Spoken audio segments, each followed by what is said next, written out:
Let me introduce our panelists, and then I'm going to hand the microphone down the row. We, by the way, had them up here, but there is some fire code where we're only allowed to have 5 chairs. With a 6th human up here, we're told they could spontaneously combust and immolate the entire building. So prophylactically, I've asked them to put their fannies down on the riser there and promise not to burst into flame. So let's hope they behave. Let's first introduce, and not necessarily in order, but Dr. Thjeresa Dale. If you could put your hand up, Dr. Dale. She was studying in Europe at the time of the Chernobyl nuclear power plant meltdown, developed radiation sickness herself, and by using homeopathy remedies, she's actually completely recovered. Now, this is extraordinary when we look at Belarus, for instance, in that region. 20% we're now told of children are healthy. That means 80% are not.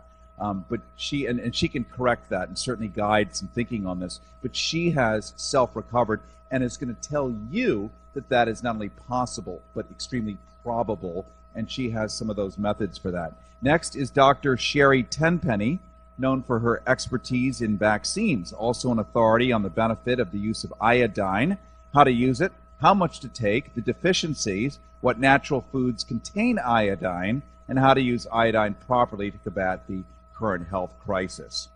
Next to her, or not next to her, down here, is the attorney Jonathan Emord, and he recently won a case against the FDA's censorship of the benefits of selenium. Selenium being a vital component in aiding the absorption of iodine, used as a natural treatment for thyroid cancer. As a staunch defender of the First Amendment, he defends the rights of the public, that would be you, who have actually shown up for yourselves and others whom you may never meet, defending your right to have full access to information which supports natural health. Then we have Dr. Leonard Caldwell. Dr. Caldwell has one of the highest success rates with cancer in the world. His instinct-based medicine reveals the cause of all disease. His practical solutions to stress and emotions have provided tens of thousands of people with more than just hope. We're talking about real healing. And then we have Dr. John Apsley.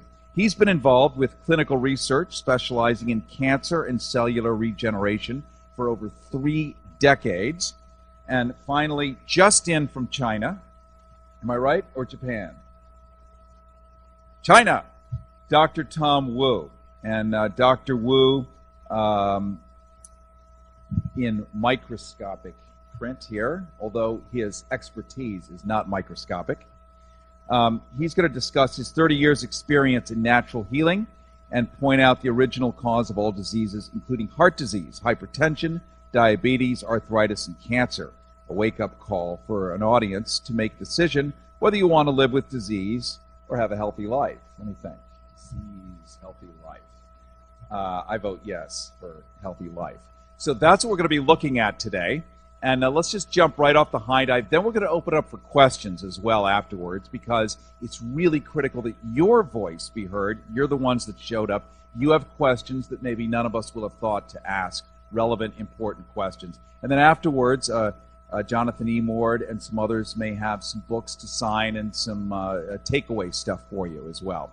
Let's start with Dr. Thjeresa Dale, the one who was studying in Europe at the time of the Chernobyl nuclear power plant meltdown, the one who developed radiation sickness and by using homeopathic remedies has completely recovered. Let's talk about what is radiation sickness. We hear about Japan, we hear about not one nuclear power plant in semi-meltdown or greater, not 2 nuclear, not 3, 4 simultaneously right now. Never before in human history has this happened. Much like the too big to fail banks, the nuclear power reactors, well, we have this backup cooling system, except we're going to put it in the basement.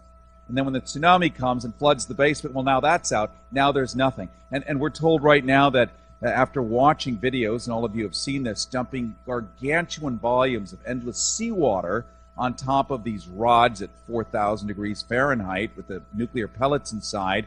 Well, the water, much as if you took the burner on your stove and poured water on that, it would immediately sizzle off. Well, it's salt water, so the salt remains. And now these rods are encased cocoon-like in salt. So any water added on top doesn't even cool anymore. So it's a medical experiment. This was never the engineer's plan. Nobody ever thought of anything. They're just making it up as they go.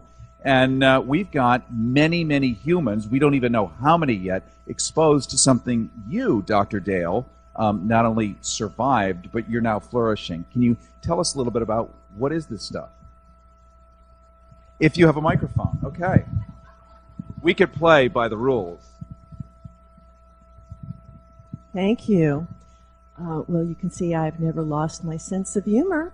So I was in Europe studying, and in the south of France at a conference, and I was getting sicker and sicker, and my knees were swollen so where I could not stand up or sit down without excruciating pain. My hair started falling out, and I felt like I was getting the flu, and very I had a fever, I had cough, I had all of these symptoms, and I didn't know what it was at first because they didn't announce it when it blew up in France because they didn't want to hurt the tourist trade. And I'm telling you that for a reason, so you may not be hearing everything accurately, the truth about what's going on. When they say this is sort of like a 3-mile island, well, it's sort of not like a 3-mile island. It's a lot more, and it could be like a couple of Chernobyls, okay? And for, you know, the thing that I did was to try to escape the vicinity, to get out of France, Germany, and then I went to Switzerland because I knew that they reported accurately. They're very anal retentive. I'm part Swiss, so I can say that. They're very anal retentive, and they announced every 15 minutes how many rads were on the Alp, on top, and how many were on the ground. They told you don't eat the food, don't drink the water, only bottled water, don't eat dairy products. And they told the citizens the truth. And I thought that was going on all over the world, but I was very naive. Okay, so then I said, okay, there's a homeopathic school in South Africa, and I had planned to go there and went down to South Africa, and they were all complaining about the radiation. It travels. It travels. And when they say, oh, there's a 50-mile limit, like the radiation is going to stop at that 50 miles. And this is absurd. Absurd. So I was at least 200 miles from it. At least 200 miles from it, okay? So we have to know that if there's air, if there's an airstream, it's going to travel. And yesterday afternoon at 12:30, I was listening to CNN for a couple of minutes, and they announced that they had tracked radiation in Oregon and Colorado, okay? And it had only a couple of minutes on that seemingly unimportant thing, you know? So, but they did say that. So you can be sure that it's here. Now, what you don't want to do is panic. And what you want to understand is radiation affects more than your thyroid. Okay, people think, oh, it's just thyroid. It's not thyroid. It's your liver. It's your entire body. But I can tell you that if you listen to me very carefully when I say this, that your intention, your emotion, your positivity will make your immune systems really strong. And doing that, along with using homeopathic cesium and homeopathic plutonium, and using sea vegetable, that is what made me well enough so that I could come on home to the United States and then do a lot of more detoxification with saunas to detoxify my liver. It took me a year to pull it back together. And I believe I did it because not only of the homeopathic remedies and the things I use, but because my attitude is that I can cure anything in myself. It's my body. If I don't know how to do it, who's going to know how to do it? So within you, you have that power to know exactly what to do if you listen to it. So it was everyone was getting ill there, and it was something that people didn't know how to deal with, but they did natural things. A lot of people did homeopathy at the time. Do I ask questions if anyone has a question? Okay.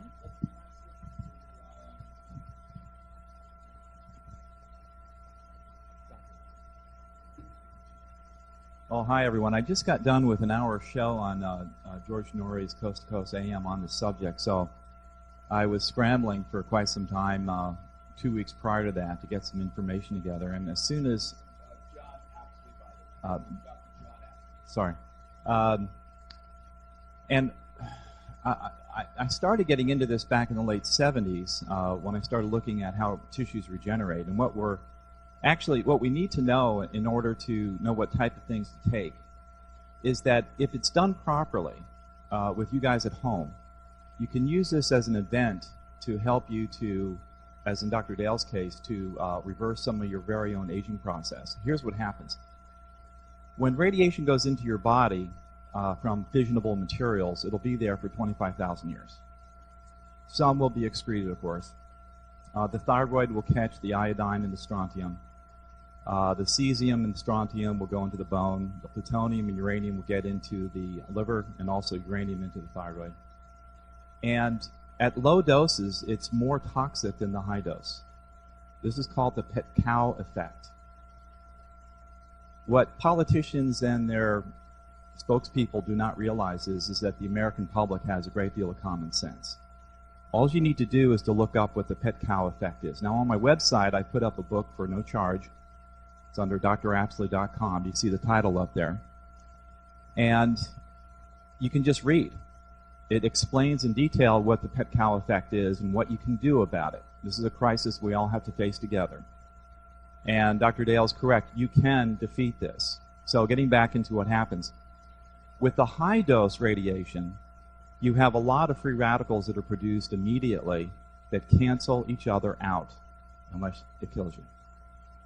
At the low dose, at the real low dose that we're getting right now from Fukushima, it goes into our tissues and it stays there for decades, burning all the time. Now, what the official government agencies will tell you is that the rads that are going in right now are no different than what you get from a single dental x-ray. Excuse me. A single dental x-ray lasts for a millisecond, that radiation going in. But when you ingest fissionable materials, it stays there. A lot of them stay there forever. So it constantly burns you. And they're not counting that. That's the pet cow effect. That was discovered by a top Canadian researcher back in 1970, 1971. He discovered it by accident. They were looking for a linear curve to radiation poisoning. They believed this was the case. They were studying Hiroshima and Nagasaki survivors. And unfortunately, only about 10% of those survivors had any real serious radiation exposure. The other 90% didn't. But they were using that as a reference point. It was a bad reference point. When Chernobyl came around, the reference points got a whole lot better, but still they were looking at what was the amount of immediate exposure, the acute toxicity that Dr. Dale faced. And that, they believed, was a linear curve. The more you got, the more sick you got. That's not the case. As it turns out, listen very carefully, 1/10,000,000th of a rad is 100 billion times more lethal to your cells than 10,000 rads all at once. That's a fact. That was published in March of 1972. Now, 400 rads is lethal. But in tissue studies and in animal studies, when you expose them to extremely short time periods of 10,000 rads, they do survive. And you can measure the damage. And the damage of 1/10,000,000th of a rad over a long time period is much more damaging because the free radicals do not cancel each other out. When the free radicals do cancel themselves out, it goes back to what the original founder of cell physiology said. Claude Bernard, back in the late mid-1800s, who said that strict determinism says that you put a whole bunch of test animals, in this case human beings, into an experiment, And whatever it is that you do to them, the test animals or the human beings are going to do what they damn well please. This is because some of us have more ability to quench those free radicals than other folks. Babies do not, mothers who are pregnant do not, and the elderly do not. But a lot of other folks do. So here's what we have to do. The rest of us, everyone, the babies, the mothers, the older folks, and us here in the room, we need to fortify our bodies with those free radical quenchers, and we need to do it for the long term. And thankfully, nature has offered us a bunch of products of supplements or whatever that are natural food-based that we should be eating anyway, like the seaweeds that Dr. Dale talked about, but also the freshwater algae and natural sources of iodine from kelp, dulse, Irish moss, for example, and vitamin E, CoQ10. It's all on the website, you can see, and you can make out your own program according to your budget. So, anyway. Thank you so much. APSLEY.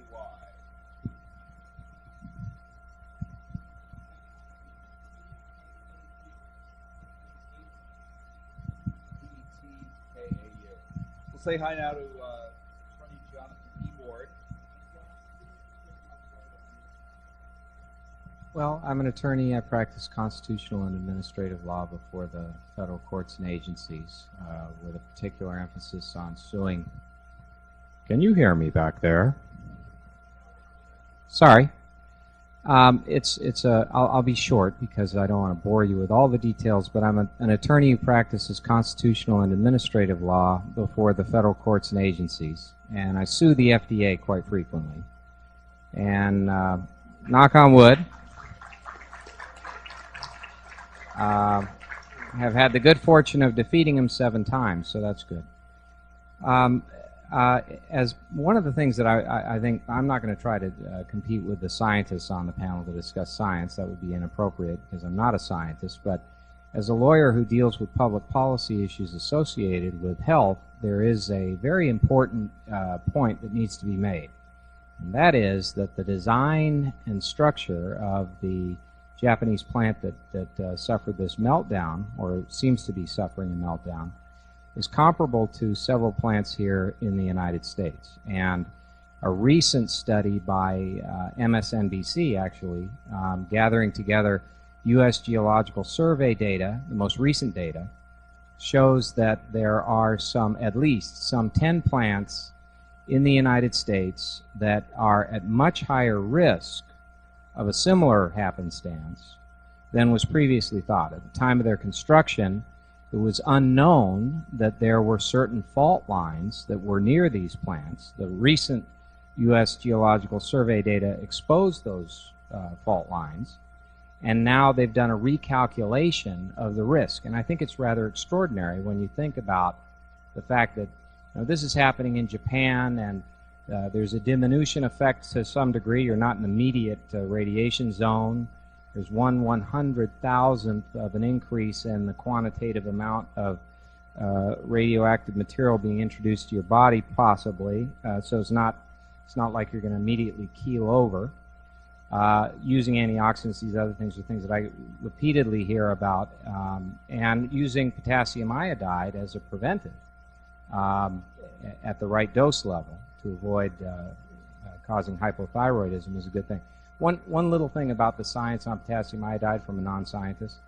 The reason why potassium iodide is an important thing as part of the overall regimen is that the thyroid just consumes iodine, and radioactive iodine is a common byproduct in a contaminated area.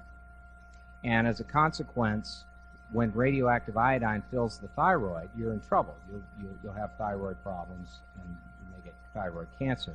So to reduce the absorption of the radioactive iodine, you ingest that is potassium iodide, and you fill the thyroid with iodine that is a healthy source, and that diminishes the uptake of radioactive iodine. It's not going to save your organs, as mentioned here, from radioactive harm from radiation.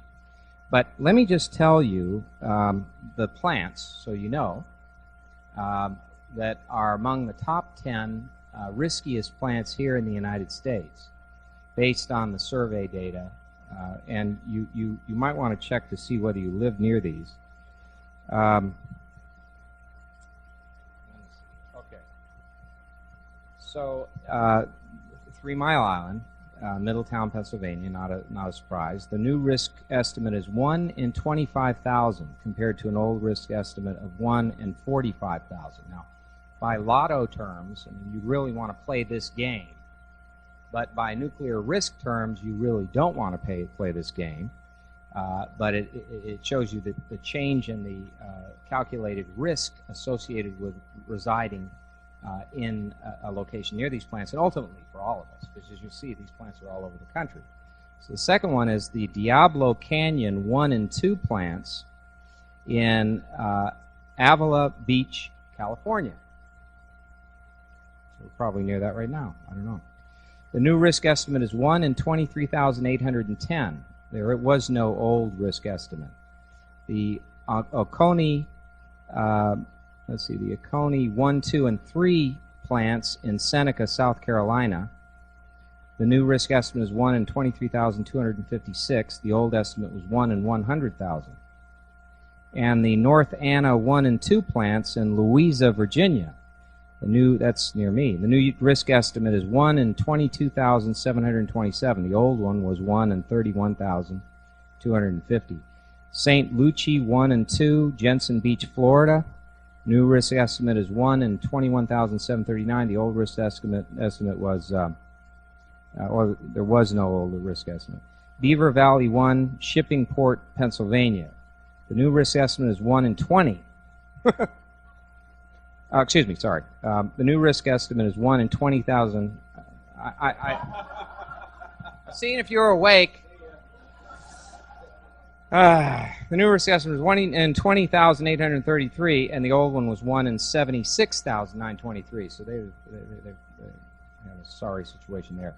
And Sequoia 1 and 2, Saudi Daisy, Tennessee. The new risk estimate is 1 in 19,608. The old one was 1 in 102,041. Limerick 1 and 2, Limerick, Pennsylvania. The new risk estimate is 1 in 18,868. The old one was 1 in 45,455. Plymouth 1, Plymouth, Massachusetts. New risk estimate 1 in 14,493. The old one was 1 in 125,000. Indian Point 3, Buchanan, New York. 1 in 10,000 is the new risk, and the old one was 1 in 17,241. This is important because, for many reasons. I mean, this now means that these plants pose what I think we should regard as an unacceptable risk. All plants pose a degree of risk that's unacceptable because spent fuel rods, no one knows what to do with these things, and so you just keep them underwater or keep them in some containment vehicle in the hopes that there's not going to be a catastrophe that is going to result in a breach of these containment vessels. So there's an inherent problem with nuclear power.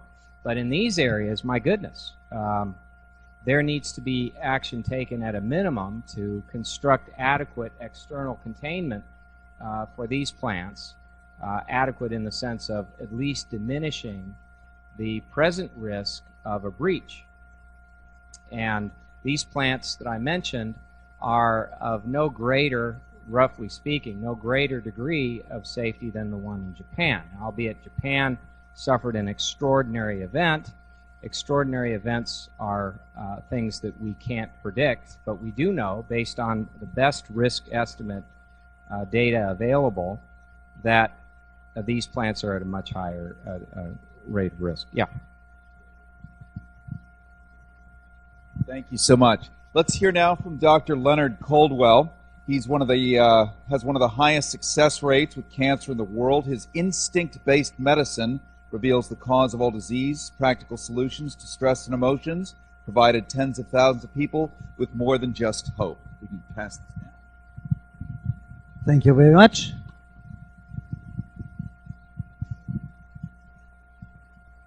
My experience is different than anybody else's.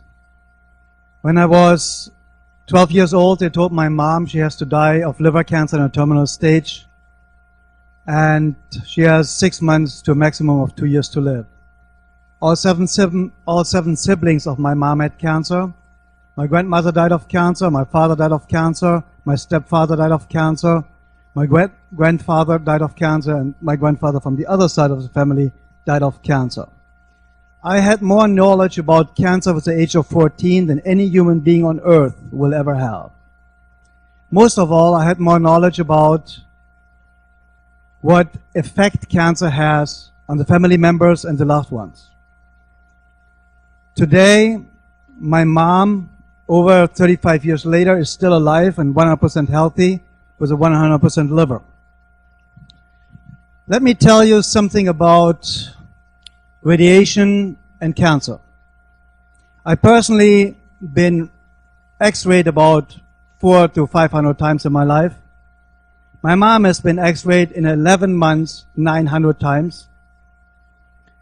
And nearly all the cancer patients I dealt with, 35,000 cancer patients, and I still have, based on 2 independent studies done, a cancer cure rate of 92.3%. I've never lost a patient that has not been murdered, pre-murdered by the medical profession before they came to me. I have a 100% cure rate in my estimation of cancer patients that have not been radiated to death or poisoned to death by chemotherapy or cut to death by ongoing surgery. Every cancer is curable in a couple of hours to 2 to 16 weeks. Every cancer. And if you want to know how this works, I speak at 4 o'clock today to that issue. But when we come to a simple fact I uncovered, that it is your energy level that keeps you healthy.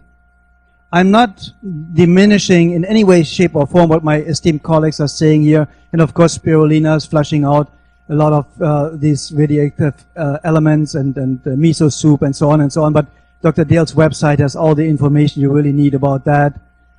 And I really trust her and her approach for that part.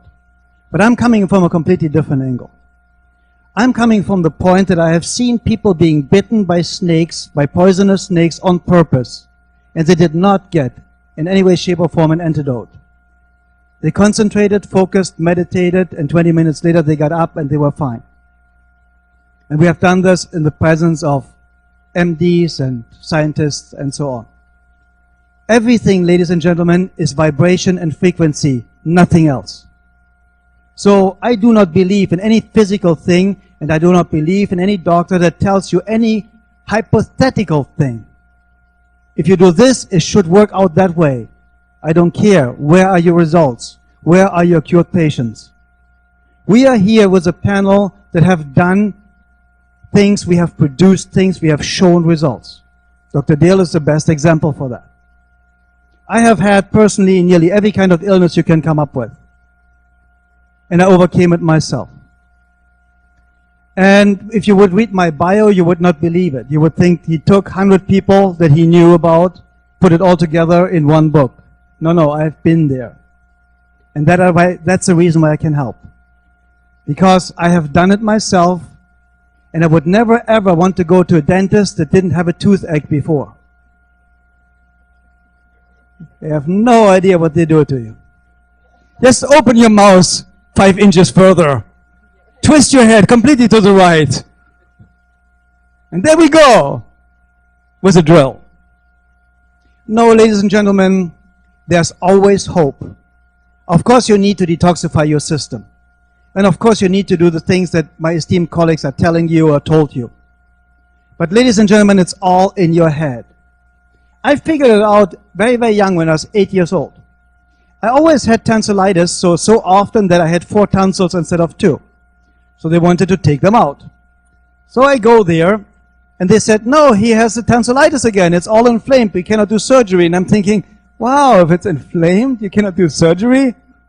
That's very interesting. From that day on, every time I had an appointment to get my tonsils taken out, I had that tonsillitis. So I could do it just like that. And later I figured, in experiments we did, that the body can produce in certain states of minds something like a burning blister without anything really happens. You just lie to the mind and say, here's a burning piece of coal. You put it on your hand and you get burned. And there is the burning blister. And we can reproduce this all the time. I have videos, no, back then it was not videos, it was Super 8 and everything that came later, of tumors the size of a fist disappearing in seconds under ultrasound. We know we flush cervical cancer with sodium bicarbonate and it's gone in 3 minutes. So what's the problem? There is no problem. As long as you don't believe that there's a problem. And I'm coming from a completely different point of view. If you don't let them scare you, a very smart doctor said once, if you don't know how an illness happens and how it functions, you cannot get it. You have to know how it works first to be able to get it. And every of my colleagues in medical school know, when we went to school, every single illness and symptom we just studied, we got. So it's so important that you do not even let it into your mind. It is so important that you get up in the morning and you are the best you can be. Of course you drink a gallon of water a day and you have sea salt with it, or pink salt, Himalayan salt. And of course you do the right thing. You eat some reishi mushrooms and you do regular detoxification. That's all fine and good. And you drink a lot of fresh juice. But all of this is only 14% of your health. Because 86% of all doctor visits and illness are caused by stress. 86%. That's a clinical fact. Of all doctor visits are related to stress. Of all illness are related to stress. So the more they scare you about the economy, the more your immune system goes down. The easier you get something horrible and you don't have the time to flush it out. So just get my stress reduction CDs so that you have the time to go to Dr. Dare's website and get repaired by her homeopathic remedies. So it's drleonardcaldwell.com. We don't do advertisement here. But when we are all looking into the day with more enthusiasm, nobody can get the flu or the cold that is excited and motivated and positive and upbeat. You have to be worn out and tired and dragged down to even get the cold or the flu. You will never see anybody that's completely motivated and up there in this energy level getting the cold or flu. It's not possible because illness is based on lack of energy. And lack of energy is based on mental and emotional stress. Living in constant worries, doubts, and fears, lack of self-love, lack of self-respect, lack of hope. So that's the only reason why I'm here today, is just give you hope. So hope a lot. All right, thank you. Thank you, thank you. I vote yes. Let's hear next from Dr. Sherri Tenpenny, known for her expertise in vaccines, also an authority on the benefit and use of iodine, how to use, how much to take, deficiencies, what natural foods contain iodine, how to use iodine properly to combat the current health crisis. And then after we get to the end, we'll open it up for some questions, okay? Let's say hi to Dr. Tenpenny. I was going to say good afternoon, but it's still good morning, so it's still just a little before noon. I come from a little bit different perspective like Dr. Caldwell does too. I sort of came up with this idea for this panel as soon as all this stuff was happening. I contacted the Health Freedom Expo to Ronnie Ambrister, who I know all the panelists know and most people do, and said, the people in California are the ones that are going to take the first hit from this, and I'm sure there's going to be a lot of interest in what's happening with this whole iodine thing.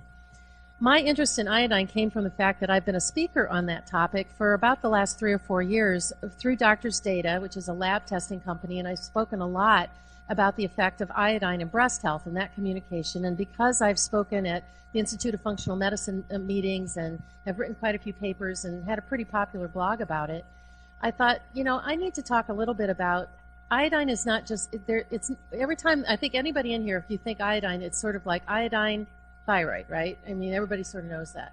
But what about iodine for the rest of the body? And if you look at the iodine textbook, if you look at Ingebar textbook. And what it says right at the beginning, in the first chapter, it talks about the importance of iodine for all these other organs in your body. They talk about the lacrimal duct in your eye. They talk about your tear ducts. It talks about your saliva glands, your thyroid, of course, pancreas, your entire GI tract, from your mouth all the way to your rectum, is an entire holding that for iodine. And the importance for that, and the reason is because our immune system starts with the health of our gut. And in our gut, we are always exposed to bacteria and parasites and things from the environment that come in through our food. So iodine really functions as your body's number one most important antiseptic, right? So it lines your whole entire GI tract. It's also important for breast health. In fact, they've shown in the medical research that the areas of the breast that are iodine deficient are the ones most susceptible to the effects of estrogen and are the places where you start to develop breast cancer.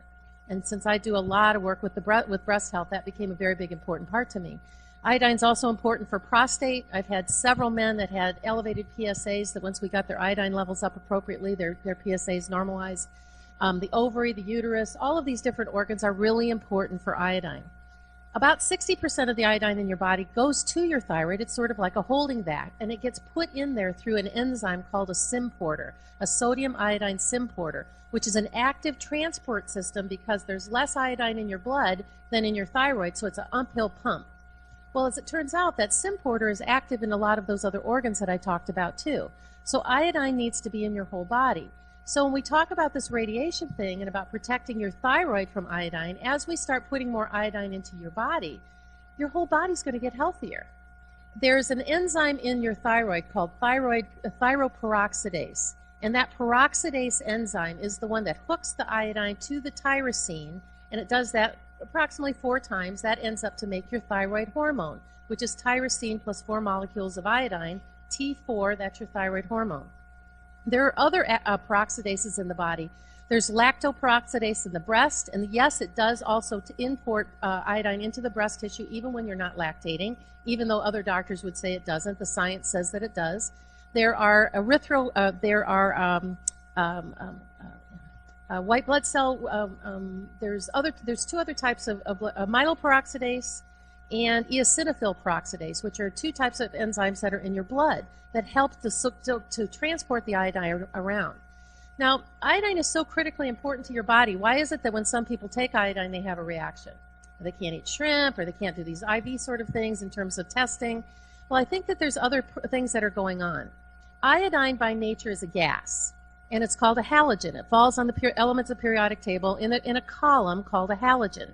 And the little teeny, in the whole row of those halogens, the real small ones at the top are bromine, then fluorine, then chlorine, then iodine is the biggest one. And the way I explain it to my patients, it's like bromine is like a ping pong ball, and fluorine is like a golf ball, or bromine is like a golf ball. The fluorine is more like a cue ball, and then you've got the chlorine, which is more like a basketball, and then you've got this humongous iodine molecule at the bottom. If you are iodine deficient, as a general rule, and all of the national surveys have shown that up to 20% of people in this country are iodine deficient. And why is that? Well, we stopped doing a lot of iodine things. Like, not everybody runs out right from here and goes and eats seaweed. That's one thing. People stop eating eggs because of this mislabeled fear of cholesterol. We stopped eating tuna because of this misguided fear about mercury. And we stopped eating salt because of high blood pressure. So all of us end up iodine deficient. So when you take that great big basketball out, it gets filled up with those little bromine, fluorine, and chlorines. And where do we get bromine? Well, in all of our bread, polybrominated diethers are in fire retardants. We end up with Atrovent, and some of the aerosolized medications have bromine in it. Where do we get fluoride? Drinking water, number 1. All the antidepressants have fluorine in it. There are like Flovent and things like that have fluorine in it. Chlorine comes from drinking water, so we're totally toxic with all of these halogens. When you start putting iodine back into that, you have to push out those little molecules. And when you push them all out, you end up with rashes, fevers, things in your mouth, all kinds of detoxification things. So that's why this big flurry about everybody going out and getting iodine and taking it, I feel like even though you can get iodine from the health food store, thankfully, thank you, Jonathan, for making sure that stays in place for us. Because I think now, because we've already heard, and I heard it on Coast to Coast, the night that you were on Coast to Coast, John, when they were talking about that this poison control has already gotten dozens of phone calls from people who ran out and took 130 milligrams of iodine, and they had all kinds of toxic reactions. That's exactly what the FDA needs to pull it off the market. Iodine, even though that you can use it, get it from a supplement, it needs to be very much respected. And the more deficient you are, the slower you need to add it into your body. Iodine at the cellular level needs selenium in order to be a conversion factor, in order for your thyroid to act. For your cells to take in the iodine. So it needs to go in very slowly, and it needs to be respected. And anybody that already has thyroid disorders, if you're missing a thyroid, if you've had thyroid cancer and it's gone, if you're on thyroid medication, which 90% of the population seems to be these days, even if it's natural thyroid, like Armour Thyroid, Thyrolar, any of those things, you need to do this with somebody that's knowledgeable. Now, can you naturally increase your iodine without using a doctor? Sure. You can do things like kelp and miso soup, and you can use strawberries have a lot of iodine in them, and eggs have a lot of iodine. And the sea vegetables that you can get at the health food store, you can order them online. There's one called kombu, I believe, and it has the highest concentration of iodine of any seaweed. Do it respectfully. Add it in slowly. Make sure you're not going to have any reactions. I sort of think, and actually I'm about halfway through writing a paper I'm going to put on Huffington Post next week, that I think that putting this iodine on everybody's radar screen is sort of like how we did a couple years ago with vitamin D, right? We put vitamin D on everybody's radar screen. Everybody goes and gets tested. Their level should be between 60 and 80, and it cuts down the incidence of all these cancers. I think, at the end of the day, by making everybody more aware of iodine, I think 2 or 3 years from now, epidemiologically, if we haven't all been killed by radiation, we're going to see a whole lower incidence of cancer. You're welcome. Thank you, Dr. Sherri Tenpenny. Thank you. And we will answer that, actually.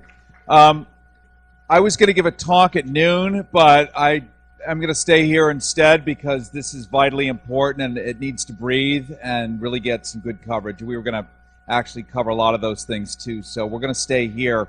I just am going to read something quickly from the EPA, and then you guys can address it because it is the very thing we're talking about. It's coming here, whatever it is, and is that relevant or not relevant? And according to the EPA, don't worry. By the way, I interviewed Dr. Kleiman at Columbia University over the weekend to find out what their official take was on all of this. And he's a radiological expert.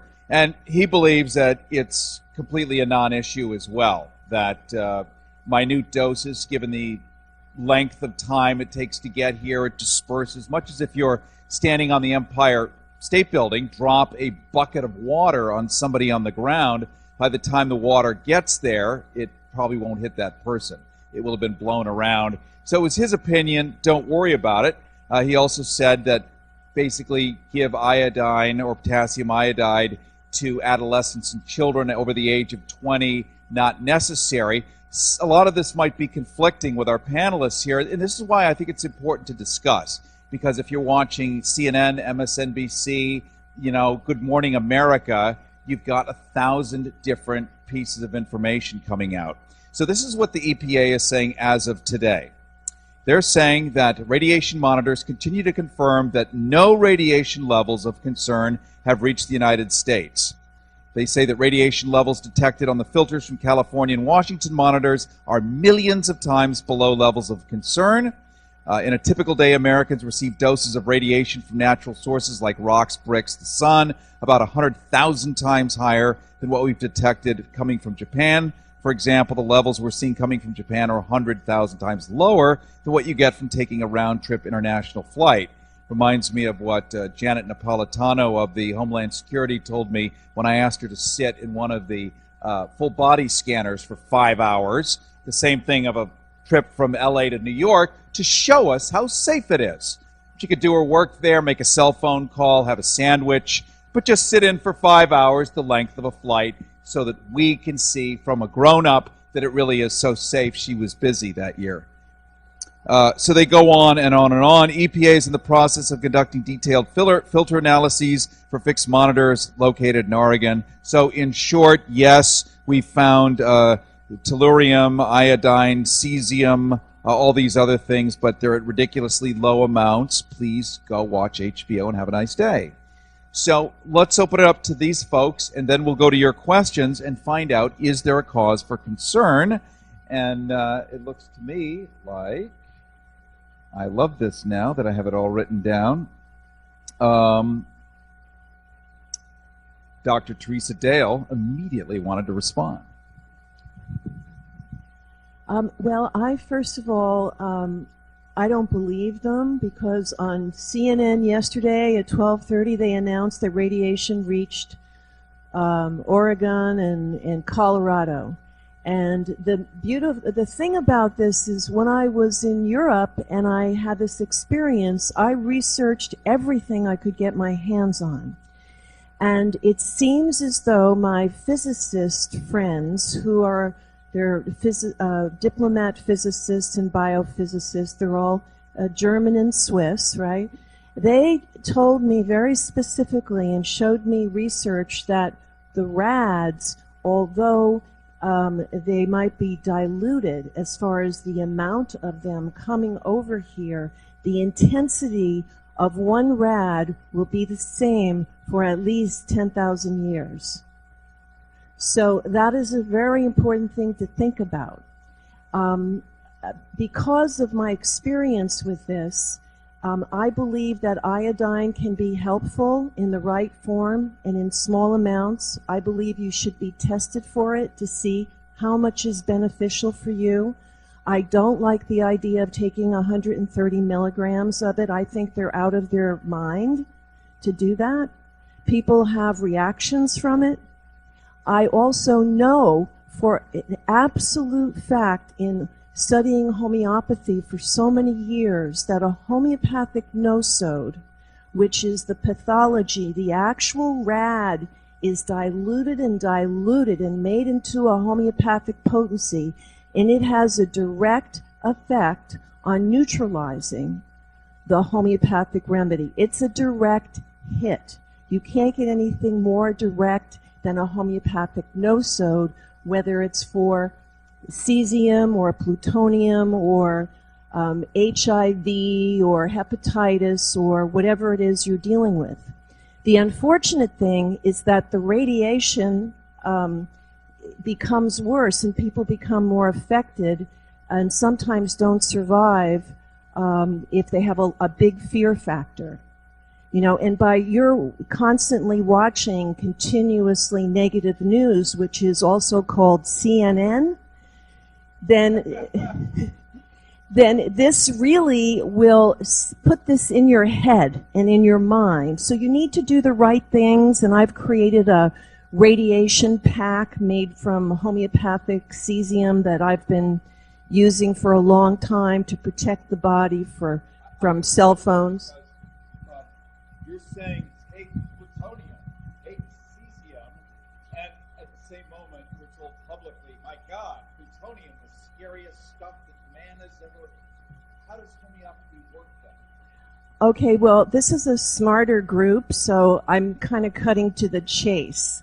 But I will tell you, it's a very good question, and that is they take the original formula, whatever it is they were working with, whether it's a drug, prednisone, or whatever it is. You start with the original thing, and then you dilute it in 1 to 99 drops of alcohol to water, and you dilute it, and you create a mother tincture first, and then you dilute it, and then you take 1 drop of that mixture and you dilute it in a huge amount of the other next solution, and you keep diluting it, so there's only the memory or the imprint left.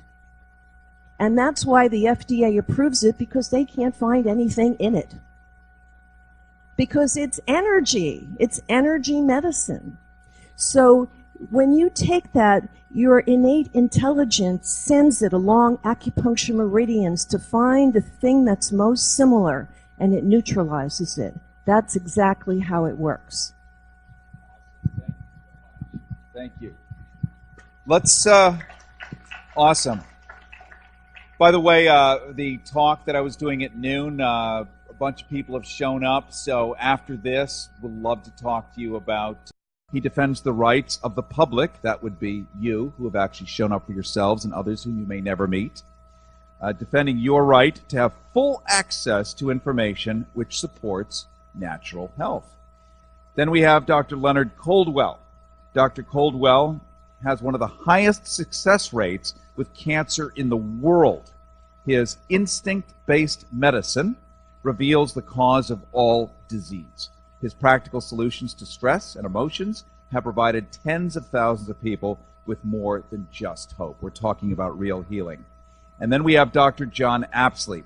He's been involved with clinical research specializing in cancer and cellular regeneration for over 3 decades.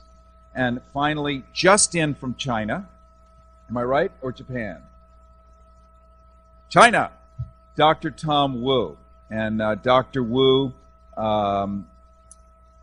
in microregion, 20% we're now told of children are healthy. That means 80% are not. But she, and she can correct that and certainly guide some thinking on this, but she has self-recovered and is going to tell you that that is not only possible, but extremely probable, and she has some of those methods for that. Next is Dr. Sherri Tenpenny, known for her expertise in vaccines, also an authority on the benefit of the use of iodine, how to use it, how much to take, the deficiencies, what natural foods contain iodine, and how to use iodine properly to combat the current health crisis. Next to her, or not next to her, down here, is the attorney Jonathan Emord, and he recently won a case against the FDA's censorship of the benefits of selenium. Selenium being a vital component in aiding the absorption of iodine, used as a natural treatment for thyroid cancer. As a staunch defender of the First Amendment, microscopic print here, although his expertise is not microscopic. He's going to discuss his 30 years experience in natural healing and point out the original cause of all diseases, including heart disease, hypertension, diabetes, arthritis, and cancer. A wake-up call for an audience to make a decision whether you want to live with disease or have a healthy life. Let me think. Disease, healthy life. I vote yes for healthy life. So that's what we're going to be looking at today. And let's just jump right off the high dive. Then we're going to open up for questions as well afterwards, because it's really critical that your voice be heard. You're the ones that showed up. You have questions that maybe none of us will have thought to ask, relevant, important questions. And then afterwards, Jonathan Emord and some others may have some books to sign and some takeaway stuff for you as well. Let's start with Dr. Thjeresa Dale, the one who was studying in Europe at the time of the Chernobyl nuclear power plant meltdown, the one who developed radiation sickness and by using homeopathic remedies has completely recovered. Let's talk about what is radiation sickness. We hear about Japan, we hear about not one nuclear power plant in semi-meltdown or greater, not 2 nuclear, not 3, 4 simultaneously right now. Never before in human history has this happened. Much like the too big to fail banks, the nuclear power reactors, well, we have this backup cooling system, except we're going to put it in the basement. And then when the tsunami comes and floods the basement, well, now that's out. Now there's nothing. And we're told right now that after watching videos, and all of you have seen this, dumping gargantuan volumes of endless seawater on top of these rods at 4,000 degrees Fahrenheit with the nuclear pellets inside. Well, the water, much as if you took the burner on your stove and poured water on them. Let me introduce our panelists, and then I'm going to hand the microphone down the row. We, by the way, had them up here, but there is some fire code where we're only allowed to have 5 chairs. With a 6th human up here, we're told they could spontaneously combust and immolate the entire building. So prophylactically, I've asked them to put their fannies down on the riser there and promise not to burst into flame. So let's hope they behave. Let's first introduce, and not necessarily in order, but Dr. Thjeresa Dale. If you could put your hand up, Dr. Dale.